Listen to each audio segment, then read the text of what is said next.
अस्सलाम वालेकुम एवरीवन। उम्मीद है कि आप लोग सब खैरियत से होंगे और खुशबाश भी होंगे। इसी तरह हंसते मुस्कुराते रहिए। खुशी के वक्त खुश होना चाहिए और खुश होना हमारा हक भी है। क्यों ना हो खुश भाई, क्योंकि पाकिस्तान की क्रिकेट टीम वेस्ट इंडीज़ के ख़िलाफ़ 2-1 से T20 सीरीज़ जीतने में कामयाब हो गई भाई। आज आखिरी T20 मैच खेला गया सीरीज़ का, जो कि पाकिस्तान ने 13 रन से जीत लिया। हमने दुआ की यार सीरीज़ तो जीत लो भाई। माना दूसरा T20 नहीं जीत सके, लेकिन सीरीज़ तो जीतने का हक बनता था। बहरहाल कुछ हमारे बड़े तो क्लीन स्वीप की बातें करते हैं। बहरहाल चलो आप 2-1 से सीरीज़ जीत गए, बट स्टिल अगर आप देखें, थोड़ा एनालाइज कर ले मैच को, तो पाकिस्तान ने पावर प्ले में 47 रन बनाए 7.8 रन की औसत से। वेस्ट इंडीज़ ने 59 रन बनाए पावर प्ले में 9.8 रन की औसत से। स्टार्ट वेस्ट इंडीज़ ने बड़ा अच्छा जीता। शुरू के 2 ओवर्स में जो वेस्ट इंडीज़ ने अराउंड 33 रन बनाए थे 2 ओवर में, उससे यानी हलक में आ गया था ये मैच पाकिस्तान के लिए। फिर मिडिल ओवर्स में पाकिस्तान ने 89 रन बनाए without a wicket.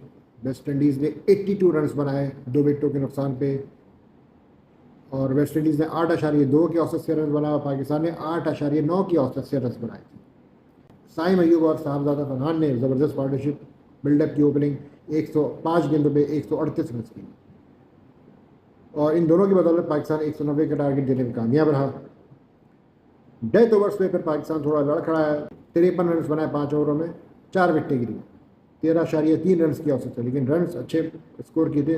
Run rate अच्छा उन्होंने फिर बढ़ाया था। लड़खड़ाने से बड़ा के विकेटें 4 पाकिस्तान की गिरी थी इस आखिरी 5 ओवर्स में। विकेट लेस रहा था पाकिस्तान 16 ओवर्स तक। वेस्ट इंडीज़ लेकिन फिर लड़खड़ा गया बुरी तरह। लास्ट 5 ओवर्स में वेस्ट इंडीज़ से 35 रन बना पाया और 3 विकेटें गिर गई। असल में जो टर्निंग पॉइंट था वो था सुफियान मुकीम का ओवर 18वां, जिसमें उसने सिर्फ 3 रन दिए और जेसन होल्डर की क्रूशल विकेट हासिल की। अगर जेसन होल्डर की विकेट ना गिरती और जेसन होल्डर अगर उस ओवर में 12 या 15 या 16 रन बना लेता तो वेस्ट इंडीज़ ये मैच जीत जाता।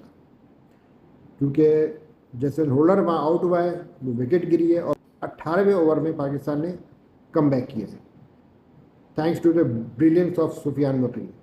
इसलिए हम कहते हैं कि सुफियान मुकीम को खिलाओ यार, इसको रेगुलर चांस दो। देखो आज इसने आपके लिए मैच बचा कर दिया। इस न्यू समझो कि उसने मैच विनिंग ओवर करवाया। वैसे हम ओवर्स का थोड़ा सा मुवाजना कर लें तो 15 ओवर्स तक वेस्ट इंडीज़ और पाकिस्तान नेक टू नेक थे, बिल्कुल बराबर थे। पाकिस्तान ने भी 15 ओवर्स में 130 रन बनाए थे बगैर किसी नुकसान के। वेस्ट इंडीज़ ने 3 विकेटें खोकर 130 रन बनाए थे। एलिक एथनेस की क्रूशल विकेट साइम अयूब ने ली थी जब वेस्ट इंडीज़ की तीसरी विकेट गिरी थी। अगर एलिक एथनेस अगर खेलता मजीद तो पाकिस्तान के लिए बहुत ख़तरे का बाइस बन जाता।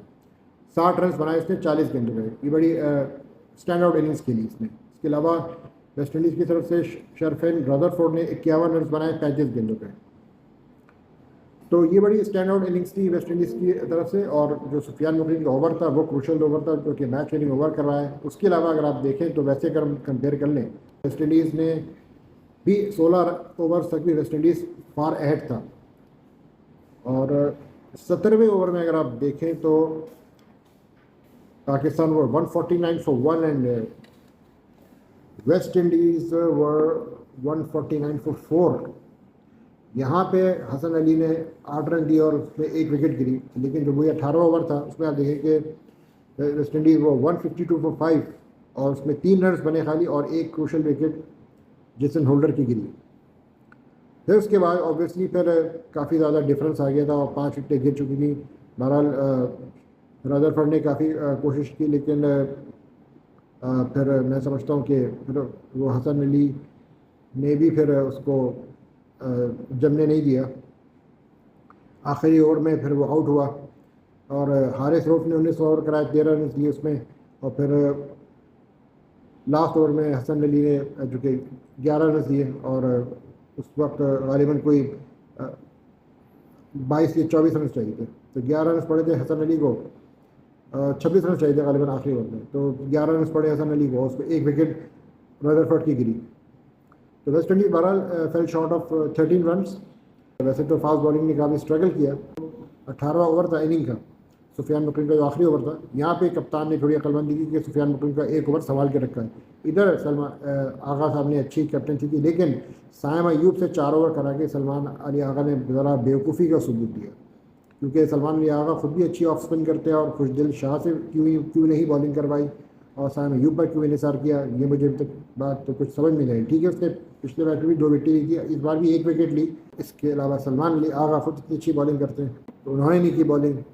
ये क्या, पता नहीं किस तरह के ये एक्सपेरिमेंट कर रहे हैं। 12 तजुर्बात से गुजर रही है हमारी टीम, तो हाँ, आप ये तजुर्बात देखते रहें और आइंदा आने वाली सीरीज़ में भी आपको तजुर्बात ही नज़र आएंगे।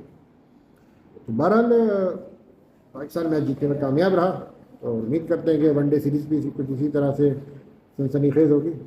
तब तक के लिए टाटा बाय बाय।